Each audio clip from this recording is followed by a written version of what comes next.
आज देश की दिशा, नेताओं की दिशा पर थोड़ा विचार करना चाहता हूँ। देखिए, कोई भी नेता पहले रीजनल मुद्दों को लेकर के आगे बढ़ता है ताकि वो रीजन का नेता हो सके। जैसे हम आदरणीय प्रधानमंत्री का उदाहरण लें कि उन्होंने गुजराती भाषा का प्रयोग किया, गुजरात का विकास किया और वहाँ पर शांति बहाल की। जो दंगाई थे वहाँ, जो आतंकवादी थे, जो भी, उन सब को दबा करके उन्होंने एक रीजनल छवि को मजबूत किया।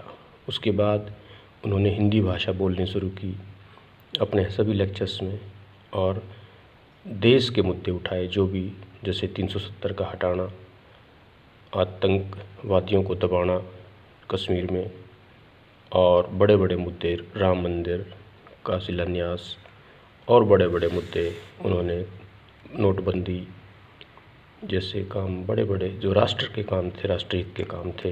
अभी जैसे किसानों के हित के लिए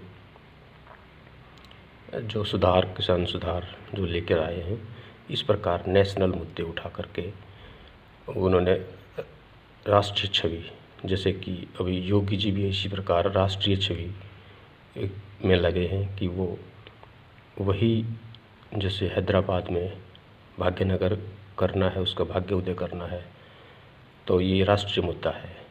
इस प्रकार अभी राष्ट्रीय छवि योगी जी की बन रही है। और भी जहाँ जहाँ प्रचार में जाते हैं, वो जो बगदादी दीदी है वह उसको भी बिल्कुल उन्होंने पीछे कर दिया है। आप देख रहे हैं जैसे कि ललकारते हैं वहाँ भी जा कर के बंगाल में। ये सारे राष्ट्रीय मुद्दे हैं। मोदी जी ने राष्ट्रीय मुद्दे अब योगी जी के हवाले कर दिए हैं, और क्योंकि अभी राष्ट्रीय नेता हमारे पास योगी जी हैं।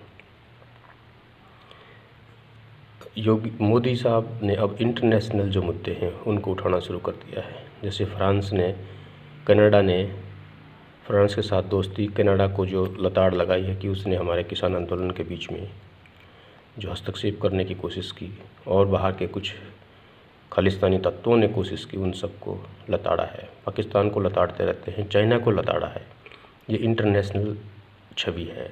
और 3 तलाक जो हटाया है, क्योंकि मुस्लिम कम्युनिटी बहुत 70-72 देश हैं, तो उन सब को आकर्षित किया इन्होंने, और बहुत से मुस्लिम कंट्रीज़ ने इनको सम्मान दिया है, जो उच्चतर सम्मान है किसी भी राष्ट्र का, उससे नवाजा है। क्योंकि इन्होंने 50% मुस्लिम आबादी का उद्धार एक झटके में 3 तलाक को तोड़कर कर दिया। इस प्रकार ये अंतर्राष्ट्रीय छवि, अभी जैसे लेटेस्ट अलीगढ़ मुस्लिम यूनिवर्सिटी में उन्होंने जो लेक्चर दिया है, उसमें भी स्पष्ट कहा कि विकास न रुकना चाहिए, भले ही मेरी राजनीति रुक जाए, और सबके साथ सबका विकास और सबका विश्वास। अलीगढ़ मुस्लिम यूनिवर्सिटी में उन्होंने जो लेक्चर दिया है, उससे मुस्लिम आबादी बहुत प्रभावित है, इंटरनेशनल मुस्लिम आबादी बहुत प्रभावित है कि इस नेता के मन में किसी के प्रति द्वेष नहीं है। ये सबका विकास चाहता है, जो भी भारत में रहता है, क्या जो विदेश में भी रहता है, आप जो पूरे भूमंडल पर जितनी प्रजातियां लोग रहते हैं, सबका विकास चाहता है। विदेशों में जाता है तो वहाँ भी यही बात कहता है। इंटरनेशनल योगा डे, वो सबके हित का है योग। कोई भी धर्म, मत, मजहब है, उन सब के हितकारी है। ऐसे मुद्दे, प्रदूषण से, और दूसरे जो अभी चाइना ने जो शरारत की, उसके इसने ऐसा नहीं कि मेरा पड़ोसी है तो मैं इसके साथ रहूं, नहीं। बेशक हमारा पड़ोसी है, यदि वो गलत है तो हम गलत के साथ नहीं हैं। हमने तो कितनी दूर अमेरिका से हाथ मिलाया, फ्रांस से, ऑस्ट्रेलिया से, जापान से। जो भी गलत है, गलत को गलत कहने की क्षमता रखने वाला ये नेता है, और अब इंटरनेशनल हो चुका है। तो हम सब भारतीयों का, विशेषकर चाहे वो NRIs हैं, चाहे वो भारत में रहते हैं, किसी भी धर्म जाति के हैं, उन सब का ये हमारा नैतिक कर्तव्य है कि अब हमें एक इंटरनेशनल नेता मिल गया है, जो पूरी की पूरी दुनिया को लीड देने में, और दुनिया उसके पीछे खड़ी हो रही है। तो क्यों ना हम ऐसे नेता का समर्थन दिलो जान से करें, ताकि भारत का जो विश्व गुरु का सपना है वो पूरा हो, और भारत जो है वो दुनिया में आगे बढ़े।